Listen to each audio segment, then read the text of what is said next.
Hey guys, so today I want to talk about my favorite hair ties ever. I've been using these hair ties for about 3 years and I never going back to a normal hair tie again. These are the Invisibobble hair ties. I love the color brown, but they also have clear ones, they have black ones, they have a ton of different colors, and they also have like fun colors. And I love these hair ties to death. In all my pictures, you're literally gonna see me wearing one in my wrist always.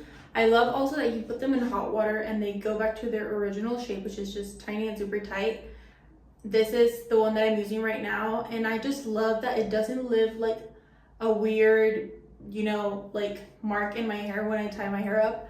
I usually tie my hair in a low bun, and this is always in my wrist 24/7, so these are super great quality and I just love them. I'm just gonna demonstrate how I usually tie my hair up. And I just love that it holds whatever ponytail, bun, whatever I do to my hair. So if you're looking for new hair ties, try these out, and you may never go back to normal hair ties like I did, so definitely check them out.